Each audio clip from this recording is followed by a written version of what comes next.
We're on. Okay. Okay, hit record. So welcome to, we'll see if my Wi-Fi holds out. Welcome to the One Woman Shop Hot Seat. Today we are talking about what does it mean to be coachable, but do you want to tell everyone a little bit more about One Woman Shop, Sarah? Yes. So One Woman Shop is a resource hub and membership community for female solo business owners run by myself, Sara, and Cristina, the person on my other side. And so we help female solo business owners both start and up-level their businesses. And we run a community that we are just pretty much enamored with, I think. And since February is the month of love, we'll just show our gratitude and love for our members. Yeah. And Blab, we love you. You provide an amazing platform for us. And even though sometimes we're irritated with you, that's like any other relationship. So we're accepting it. So we talk a lot about solopreneur sanity, and we test it every day or every Wednesday at least on Blab. Yes. It's called the hot seat. Okay, so before you were able to hop on, I was kind of introducing our topic, but we'll do that again since we're official now, which today we're going to be talking about what it means to be coachable. And Cristina, I don't really remember where this idea came up for us because we just have kind of this long list of running things we want to talk about in the hot seat. But I know that you kind of have a little bit of background on the topic when it comes to us. So do you want to jump into that? Yeah, absolutely. So Sara and I come from different places, but obviously we have a lot of shared experiences co-running One Woman Shop. And one of those shared experiences is that we are coaches for our upper level members. And so we both experience this. We have periods with our clients. We have ones who are super coachable. We have ones where I think it's more of a challenge, and ones where it's kind of, it ebbs and flows like it does with us. So we are also both coachees.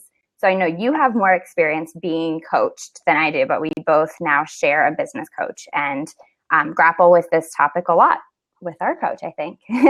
Yeah. So it's really interesting actually to be on both sides of the equation. And you'll often hear that even business coaches have a coach and even therapists have a therapist. So it's nice to be a coachee and a coach and get the experience on both sides. But I've been working with a business coach for 2 years now for my solo business. And Cristina and I began working with a coach who works with a lot of partnerships, which is really awesome for us. Back in December, I think we started. So that's pretty fresh, but it's fun. Yeah. So one thing that we're going to talk about is when you hear the topic, what does it mean to be coachable? You think I should always 100% of the time be coachable. And we're not saying that. There are definitely times in your business and in your life when you're not going to be coachable, and why that's okay. We're going to get to that. We might even share some examples of times that we've been uncoachable. I know it's shocking, but it has happened. But I think it's fun to just kind of jump in and you and I made this big list yesterday of what we see as elements of coachability. So do you want to share some? Yes, sir. Sorry, bad timing. Also, water bottle there. I realized this is probably going to show up wrong on the camera. I might reverse it, but this is the lovely mug that we got from Holly Gray of Evolve and Succeed, and it says "fuck yeah." So that's how we're feeling this Wednesday. Yes, and if you do not want to curse like a sailor, just pretend it says freak yeah. Heck yeah. Good morning. Pardon my French. Sorry, I'm responding to the comments live. I'm sorry. Okay, so like Cristina said, we kind of came up with this list of what we feel makes somebody coachable. And a lot of this is seeing it amongst our coaching clients, but also feeling it ourselves. So we can just kind of flip-flop here. But the first thing that jumps out at me is really being aware that you don't know what you don't know. And I say this because sometimes I'll go into a coaching call, like I already know the answers. I'm not even going to bring this up. And oftentimes just talking about something out loud, there's somebody in the room, especially when you're in a coaching relationship, that will have perspective that you just don't have. So going into the situation with that that thought that you just don't know what you don't know is super crucial to then being able to get that outside perspective and get other ideas. Yeah, absolutely.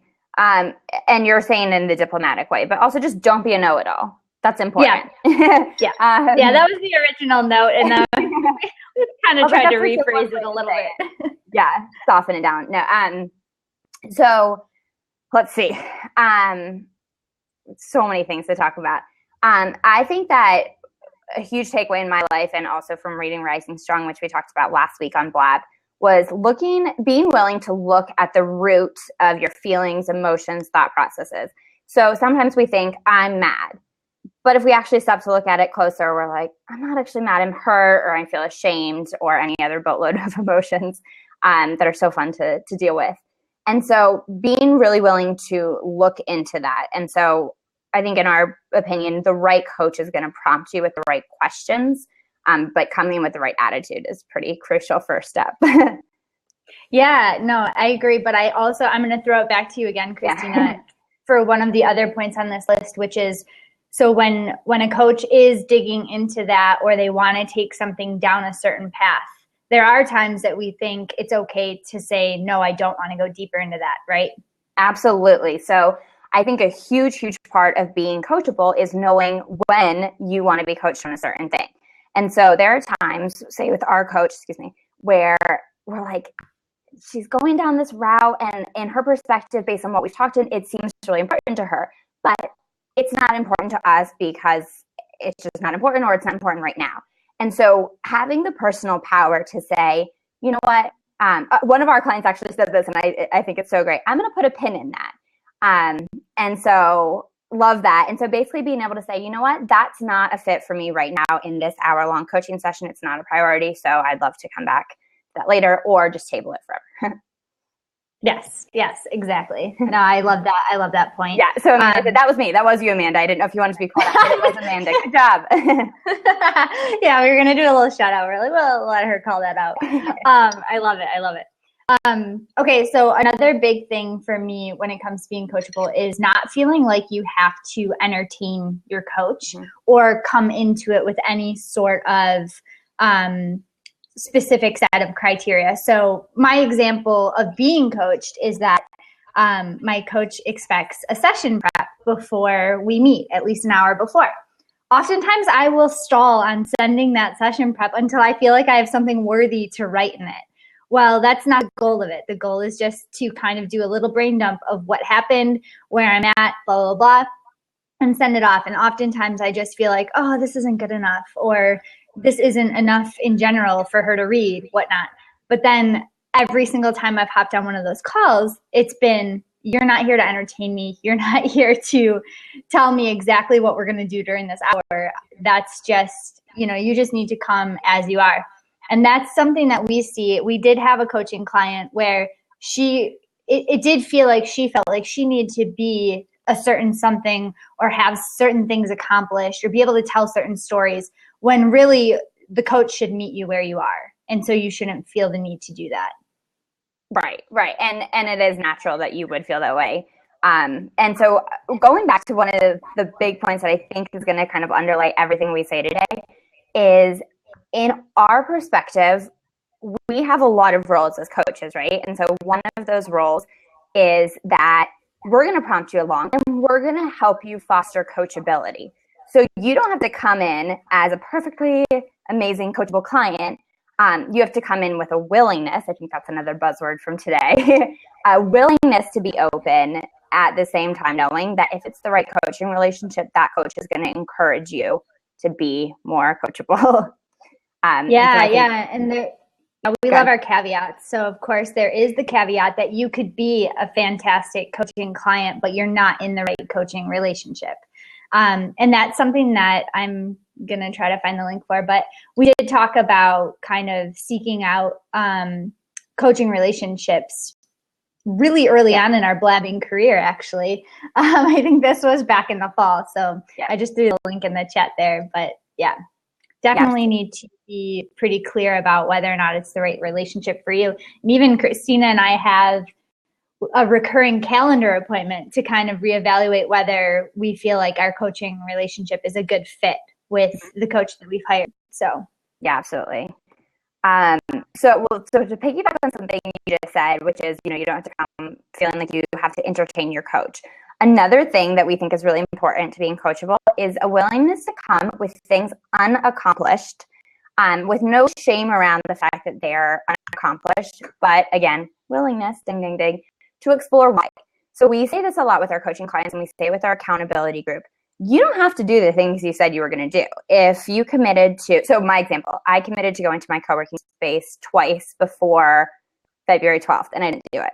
And that's fine. I'm not going to sit around feeling guilty, because what's the point of that? But at the same time, I can explore, why didn't I do it? Did I not do it because it's no longer a priority? Did I not do it because there was external reasons, like I got sick? Yes, that's why. So looking really at why you didn't accomplish things is also, I think, an important part of being coachable. Yeah, because that's really where you do end up finding some answers about what's holding you back. And that's kind of why, as coaches, we pry into, well, it's not so much that you didn't get it done, but what were those reasons? So I love that point.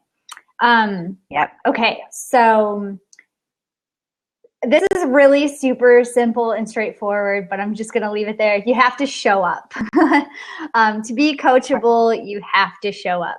And oftentimes, you're going to have days where you just don't want to, or it could be that feeling of, I didn't get enough done, or whatever it is. But whatever the reason is, just knowing that you get out of it what you put into it. And in order to experience that, you have to show up.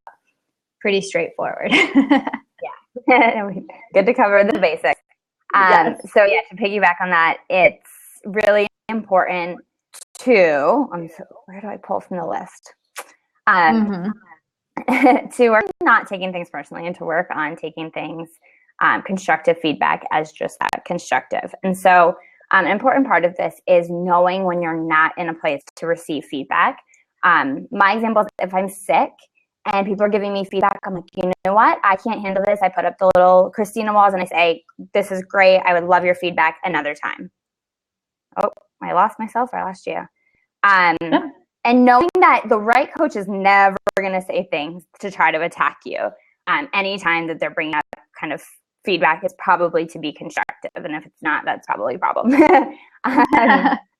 And so we definitely have some advice on taking things constructively. And so we'll be talking about that in a post and on future blogs as well. But you want to talk about another piece? Yeah. And I mean, that a lot of the things that we're talking about, like you said, really relate to any type of relationship, not just coaching. And so not taking things personally is definitely something that comes up in so many facets of business. And Sarah in the comments there said, I'm so bad at that, taking things personally. It's everybody, and it depends on the day and what else has happened and so many other things. But constantly reminding yourself that this is business, and especially in the case of a coach, that they are coming from a place of wanting to help you be better. So that's a very good point. Okay, so yeah, sometimes Mercury's in retrograde, and that's why you can't take feedback. We love throwing that one out there, even though I have no idea when Mercury is actually in retrograde. Right. Okay. So our point that we love to talk about when we talk about accountability as well is knowing when you don't want feedback or advice and you just want a listening ear. And actually, I think we just spoke about how to form a great accountability relationship a few weeks ago on Blab.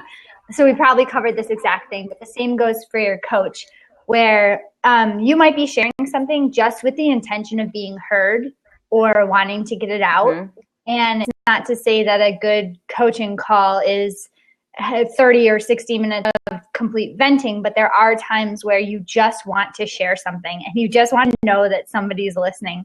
But you have to be pretty specific about the fact that I don't necessarily want advice or feedback on this. I really just want a listening ear. And it's something that definitely facilitates our accountability groups very well.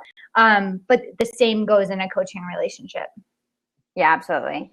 And so just another caveat that all these are like ideals. And so they're all things to work for. But if you feel like you maybe haven't you're not any of the things we've mentioned so far, that does not mean you cannot be coached. So just to put that out there. But another point is being able to distinguish, cultivating the ability to distinguish things you want to change and things you don't want to change. And so that's kind of going back to what you want feedback on versus just the listening ear. But there might be things you might say, you know what, I don't have a lot of blog readers and I'm okay with that. And so if you get in with a coach and they're like, what we really, really need to focus on is your blog readership that needs to be increased. And you're like, you know what, it's not a priority. Again, kind of taking your personal power and being able to distinguish between the things that you really do want to work on and the things that you're really okay with the status quo. And sometimes it is okay to be okay with the status quo. Yeah. Yeah. So that translates or, goes right into my next point, which is that we originally wrote down, you have to want to grow. If you want to be coachable, if you want to have a coach that's going to push you forward, you have to be willing to kind of push past your current boundaries and step outside of that comfort zone and grow. Now, just like you just said, it's okay to be perfectly satisfied with where you're at. But you do need to acknowledge that and see that in a coaching relationship, if you don't have that willingness to grow, you don't necessarily want to, it's probably not going to work. And in that case, there can be other goals, of course, in a coaching relationship, but so much of coaching is about growth in one way or another. And so you have to be willing to grow, but also wanting to grow. Absolutely. Yeah. And so one example is you could potentially want to do all of the same stuff. You could not want to change a single thing about your day-to-day actions, but you could want to change how you feel about them.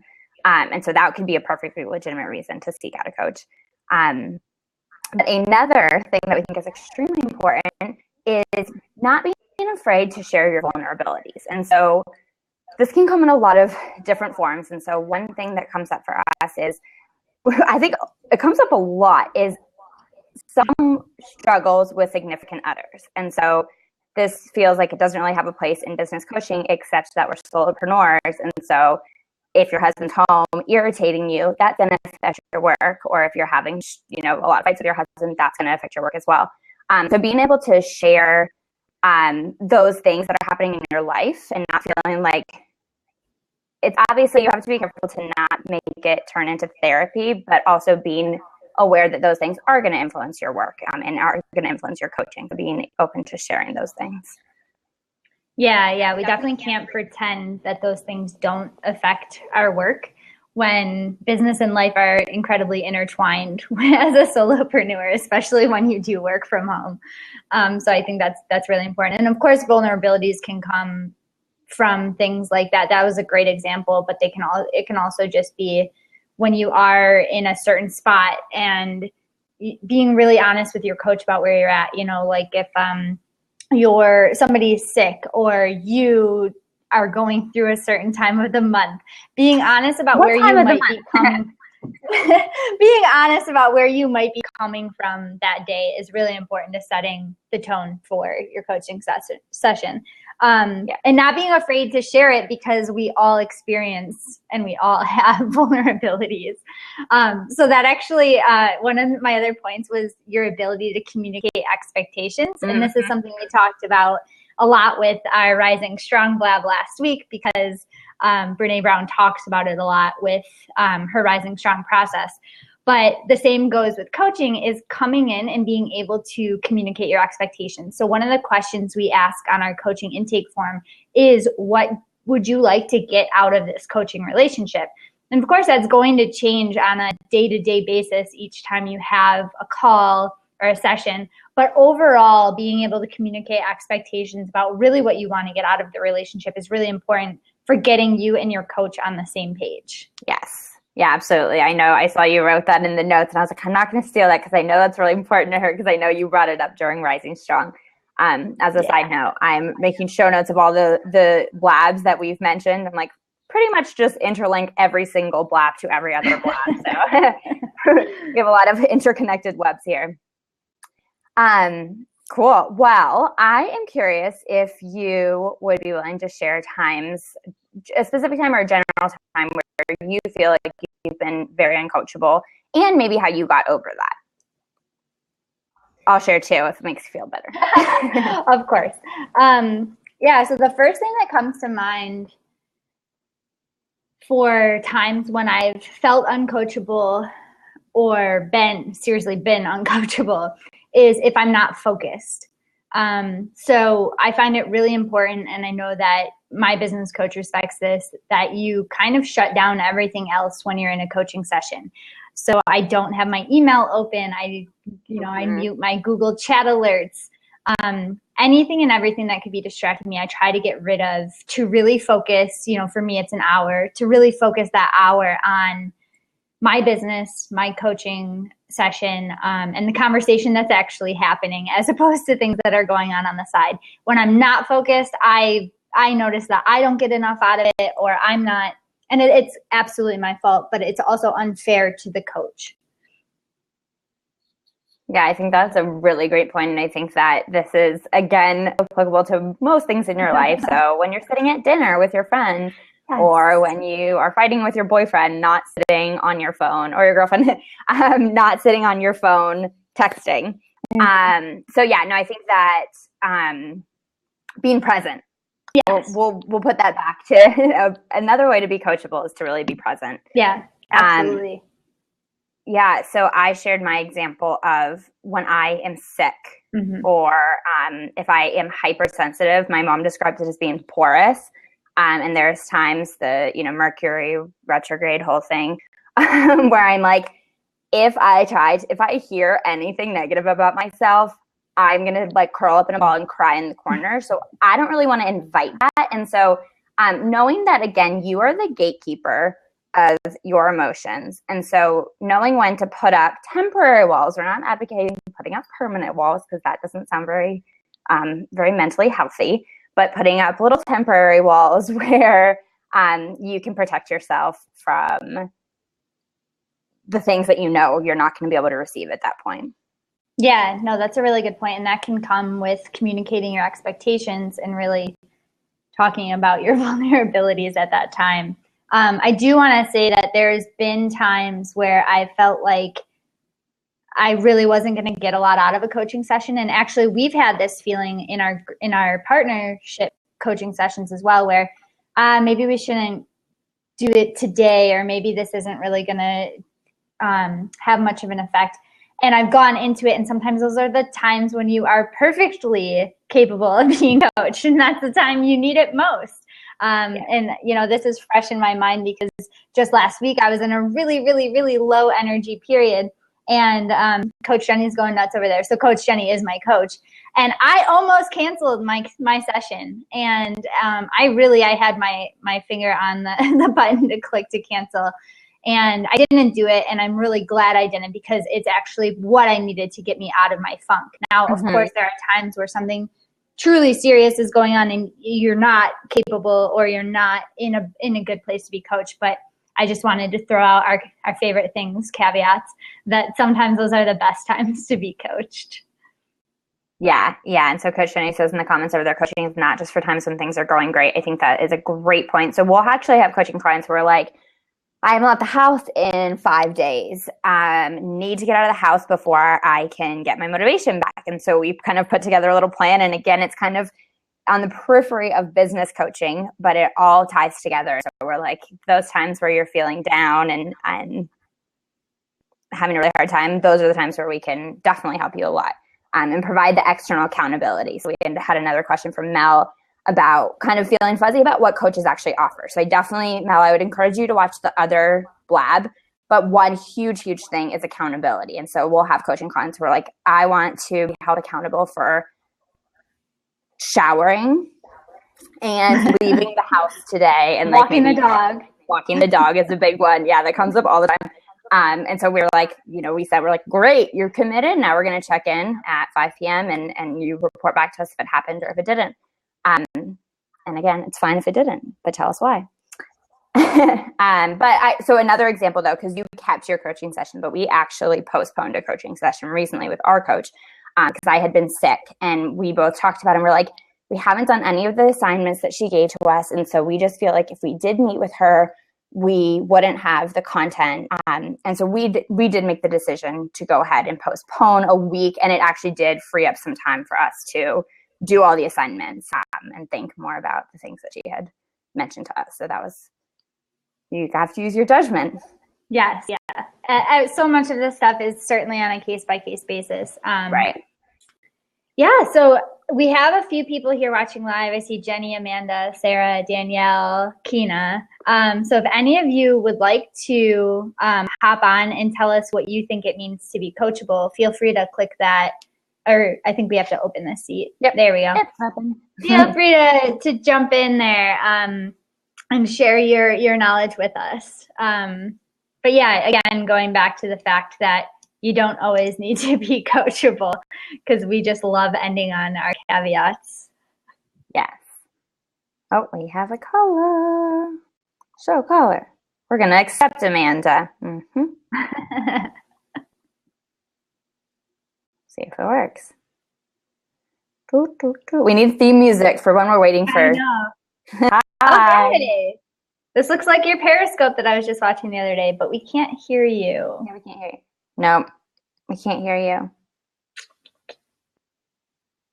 Can you try unplugging and plugging back in? Boo. A lesson in reading lips. No. No. Well, I'm going to kick you out and you can try to come back in. Give people the boot. Kick. What was it? Kick? Question mark? Yep. Oh yeah, she must be on her phone because she's just walking around her porch there. Take two.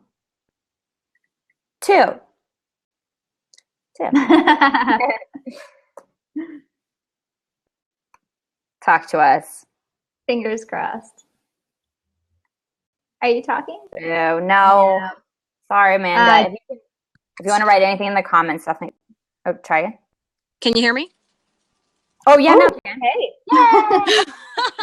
Yay. Give us some insight. Oh my gosh. I was going to say one thing that I've seen a lot of people do.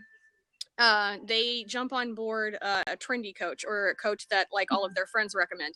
That's maybe not a very good fit for them, and they will stick with it even though it's making them absolutely miserable. I sat and watched one of my friends drop like several mortgage payments worth of money on a coach because she stuck with this very expensive coach for months because one of her friends recommended it. And she was just positive that it was just something on her end and maybe she wasn't being coachable enough. And this person had a completely different coaching style than her. She doesn't like cold calls. This coach is a big fan of cold calls. So like there was resistance the whole way through, but she would not leave the coaching relationship because this is a highly recommended coach. Mm-hmm. Yeah, that's a really interesting situation, and something that I think we've definitely seen. So Amanda, what did you tell your friend in that situation? I'm curious. I told her that not everybody is a good fit for everybody else. I mean, that's the one thing that makes everything magical about business. This is the same thing that we tell people when they're getting into business and they have the whole, well, what if I don't know if anybody's going to hire me because there's umpteen other people that do this. Well, there's a reason why there's umpteen other people that do it, because we all have our own personality. We have our own spin on things. And if a coach isn't a good fit for you, that's not necessarily your fault. I mean, by all means, do your best, be coachable, try to take the feedback, know when it's not a good time. Mm-hmm. Yeah. But if it's not a good fit, don't be afraid to go find somebody else who's a better fit.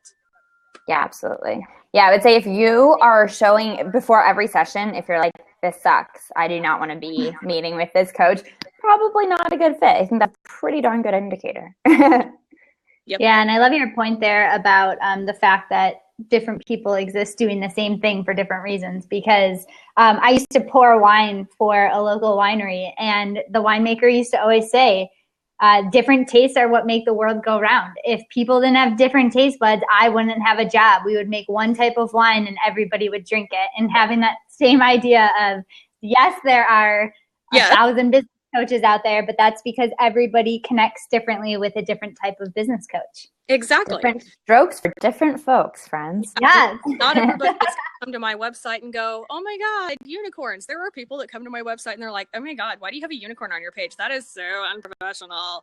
Right. Okay, well, you're not my person, and that's okay. Yeah. Ulysses is a filter. He's a filtration system. He keeps the people who aren't going to care about me far, far away. Right, definitely. I'm so glad you hopped in. I feel like we could go into a whole new blab about that topic, so we'll just stop there. We'll invite you next week. Thank you, Amanda. Jenny, Awesome. love that he has such a powerful name. I hope Amanda saw that. So we'll keep it open for another minute or two. Anyone else wants to hop in? Questions, comments, concerns? Yeah, I think I actually want to go back and watch our last coaching blab as well.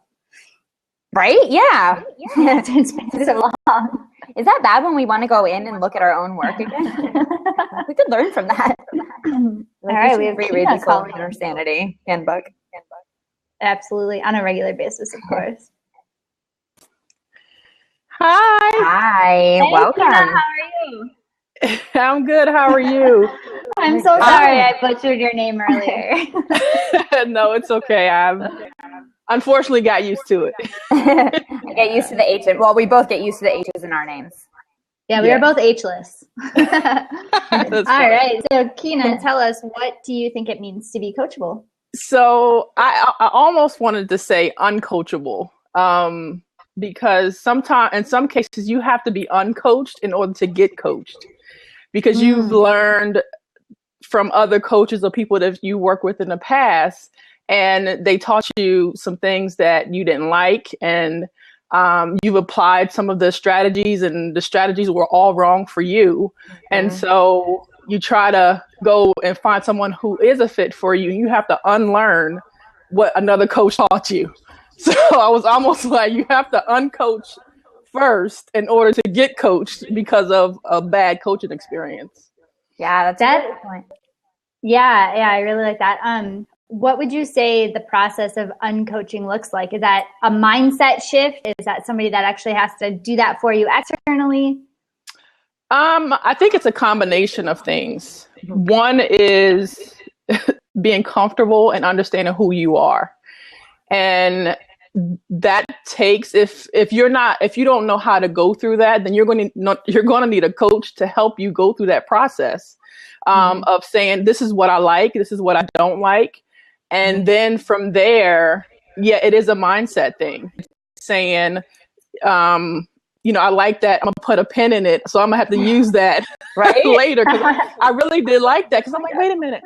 There have been times where when I wasn't quite ready to take on something that a coach was telling me, but I knew down the line that I would need to do it. So, and then other cases where it wasn't right for me at all, but I just needed to think about it for a little while. So I feel like it's just a matter of being secure and confident in yourself, and then being able to have a conversation with your coach, whether you are having a good day or whether you're having a bad day. And, just to be an open book. And I found, not only having a coach and working with coaches with their clients, some people they don't tell them everything, which I feel like hurts the relationship.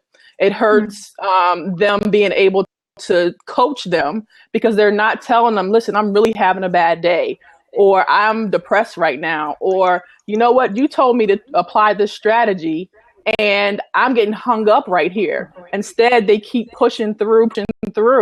And at the end of, whatever the term of their coaching agreement or whatever, they feel like they haven't gotten anything out of it. And it's because they didn't tell them those little things. Yeah. I would say keeping a very healthy perspective that coaches are not gods. Like, they're not miracle workers. They are also mind readers. Right. You're going to have the same struggles that you have in other relationships. And I just wanted to say, we, back to that point of putting a pin in it, one thing that we do with our coaching clients is we send them follow-up notes on one document. So it's one document week over or month over month. And so it's a place where if you want to go back to 5 months ago, you can say, oh my gosh, I did that thing and I didn't even realize I had done it. Or you can say, okay, now I'm ready to take on that thing. So having kind of a repository of all those ideas. Yeah. But we also like implementation. I think Sarah's frozen. Maybe it's just my computer, but I think Sarah's frozen. I'm here. Yeah, well, I guess it's my computer. One thing that I have started doing is journaling. I made a journal for my coaching. So Jenny's my coach as well. So she has a journal, and it's basically filled with the things that she, told me to do, how I felt about it. I mean, how I really felt about what she told me to do, and what actions I needed to take, or what actions I did take or didn't take. So it's really a journal so that I can go back and say, this is how my coaching experience was. Mm-hmm. Absolutely.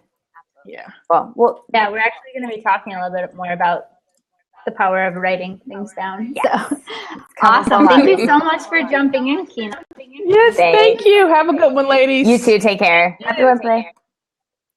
Awesome. Okay. Whew. Finish off with this great question that has been asked in the comments and seconded in the comments. So yes, first time I've seen that. So Coach Jenny asked, how can you help someone become more coachable? And Sarah, also H-list, seconded that question. I like that. So the first thing that I want to start with, because this is actually something that I've encountered over the last 2 months with a friend who, she does a little bit of freelance work, still works full time, but she was seriously considering hiring a business coach.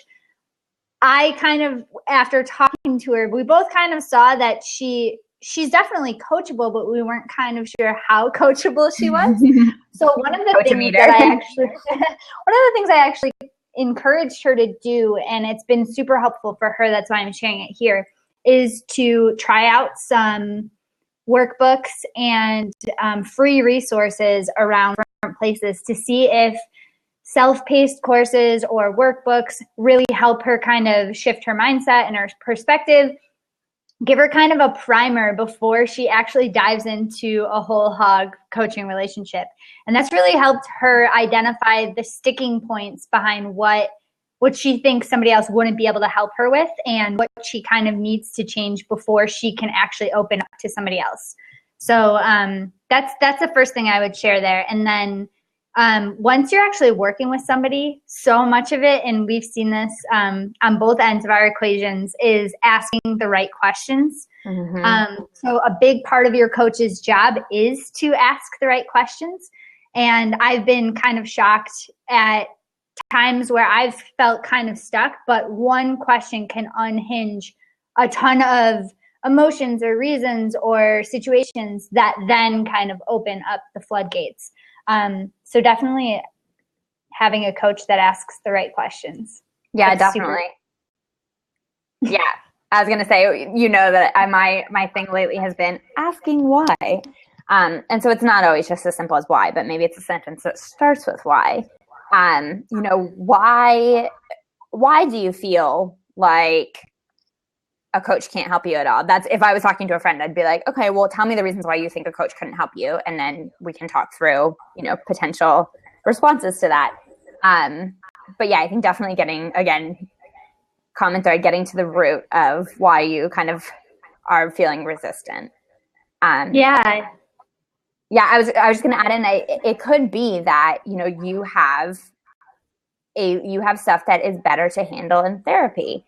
And you are uncoachable because that's not the place you need to be right now.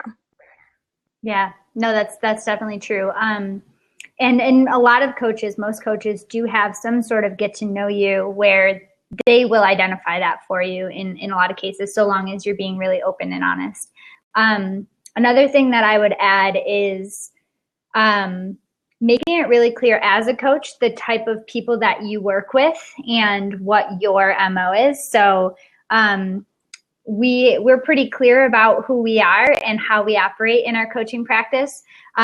Jenny is very clear that she's not your hand-holding cheerleading coach. She's going to dole out some cathartic shoves.